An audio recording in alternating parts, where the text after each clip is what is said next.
morning, Saturday morning. What do you do with the prospect of a day that you're not going to be able to walk or get out of ache somewhere? There's a thing. So we're in this morning and I'm busy working on this an ash stick to make completely ash. So this is a bit rustic, this one, but it'll be fine. And I'm working on the handle. Got a nice ash handle to go with it. But being the shape it is, I've just had to not do it my usual way. I've had to dowel, so it'll work out alright. Short dowel, but it'll be a nice stick once it's done. So I'm busy working on that, but I was away the other day there and for the hazel. And I got some nice bits and pieces. Brought them back. It wasn't far and I managed to pick up one or two nice hazel sticks. I started on a bit of blackthorn, believe it or not, which is in there. And there is some nice blackthorn in there. But a bit of a disaster. I brought out my trusty knife, just because I like to, when I'm doing the blackthorn, I like to cut the thorns back, just not flush in, but certainly about an eighth or so an inch away from the shank of it. And I had this thing, McMorran boy. As I opened it up, it went clunk. I went, oh dear. Well, I say McMorran boy, that's not particularly true. I've had it for about 30 pounds a year. It was a quality knife when I bought it. And you know that sound at the start of a day where you're going to be without a knife. Oh, the prospect was carry a spare maybe, but don't do that. But it was a terrible thing. It put me off my stroke, in all honesty. You've always carry a knife, but this is a beautiful knife. It was an expensive knife when I bought it. I bought it at Symes and Falkirk, and brass pinned. I can't remember the make of it. And if there was anything on it, it's long gone. Sheffield steel, which used to be the trademark for a good knife at one time. And as I say, 30 odd years, I lost this knife for about 10 years. I decided my old dog, Sean, best dog I ever had. Well, I had 3 dogs, but I won't have another one because I don't think I could better him. In fact, he was a great companion. Loyal, just a great dog. Trained him well at the start and just about lost him with the parvovirus when after buying him. But he survived it and he got to the ripe old age of 16. And it was a sad day when that passed. There was a lot of whiskey drunk that day, a few tears shed, needless to say. He was a great guy. And honestly, I've never been tempted. I've seen some nice dogs and whatnot, but I think in this life you should have one good dog and one good wife. We're still working on the wife part, but the dog we've had. So we'll see how that goes. I've only been 40 odd years at it, so she did say to me once, she says, you think more of that dog than you do of me. That's correct. This is cost me a whole lot less money, by the way. I says, and I never get a wrong word out of him. I never disagrees with anything. Walk, he's on the game, and that's it. And we covered a lot of mileage, we did. You know what I mean? But anyway, as I say, I lost it for about 10 years. Decided, about 6-year-old or something, build him a new kennel, run. Beautiful kennel it was. AstroTurf and the run and everything, and fully enclosed thing it was. Lovely bit of work, which he enjoyed tremendously. Liked his own space, Sean. Sean wasn't an in-your-face kind of dog. He was a dog that would wander down here in a day and would walk down ready to go.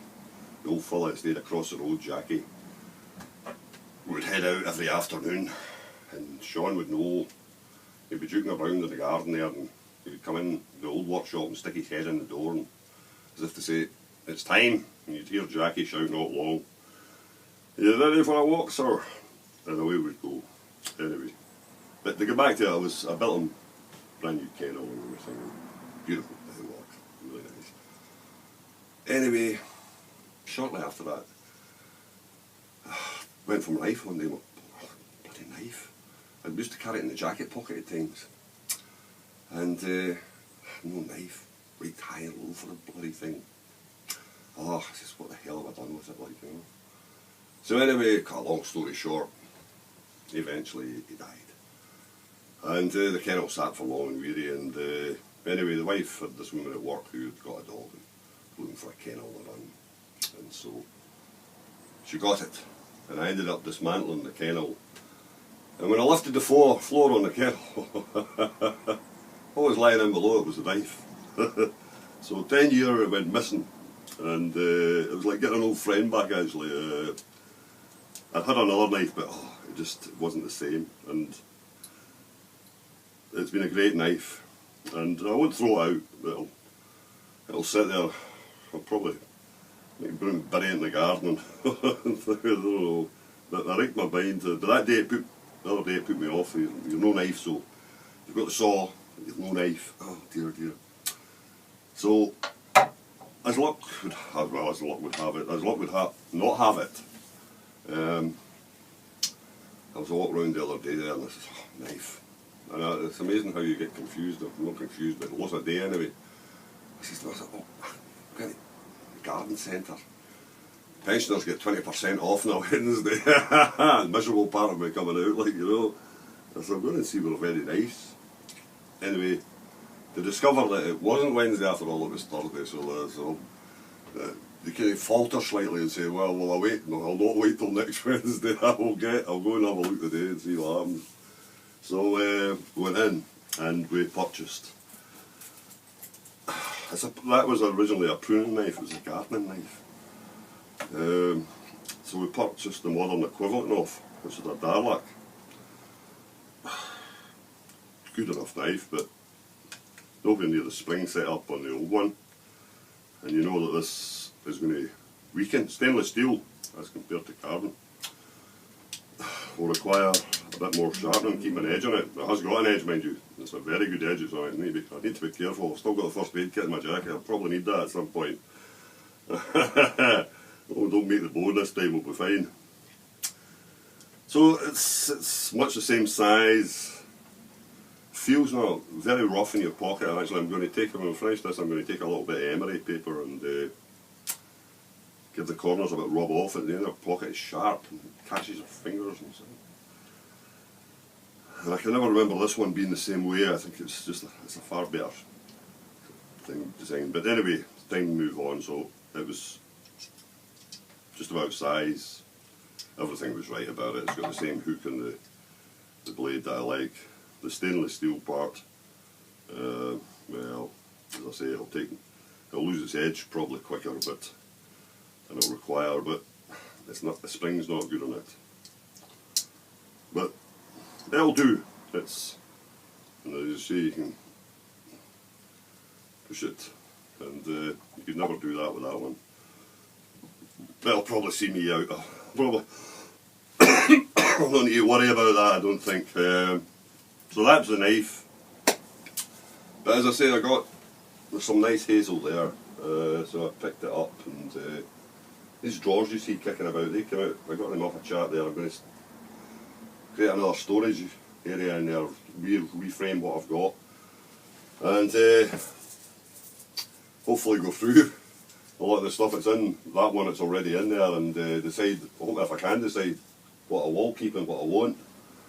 But I'm quite pleased. It's an area I'll revisit at 1 or 2 times through the year and just have a look, see. But of course the hazel now, the catkins are out, pollen's on the go, and I came back that day, I feel like it gets into your whole head and everything, and at this time of the year, and of course being in about trees and woods and that, antihistamines, plenty of them. I never had bothered with it, like, you know, I thought thought it was the smoking that got me once, but no, the doctor says you've got hay fever. I've had hay fever. Anyway, I've got hay fever, so that's it. So that was just to bring us up, and it was quite a nice walk that day, and met a few people, and it's a social thing. This stick things do, it gets people talking, right? And possible customers. You never know, right? You hand out a few cards on the way, and occasionally somebody will get back to you. But and I keep telling everybody I'm cheap. I'm cheap. Oh dear, but but I'll show you the market stick. That this is now going to be the one that I'm going to use myself. I've just given it the ferrules on the end.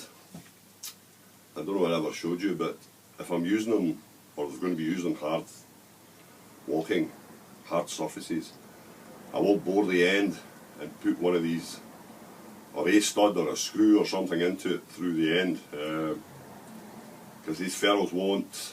I mean, I used it one that day without anything on the end, and the wear was considerable on it, so they won't stand up to any hard wearing at all, hard walking.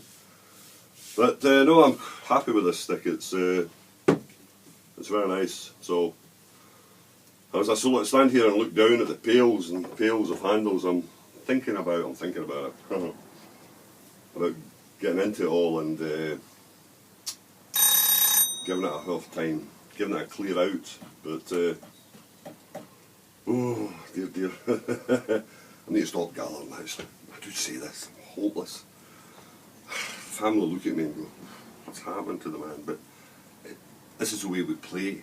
You know, this is how I play. This is an adult playing, as they say. Like, I can't go out and play with toys nowadays, so I play with this kind of thing. So, but the ash stick will be nice.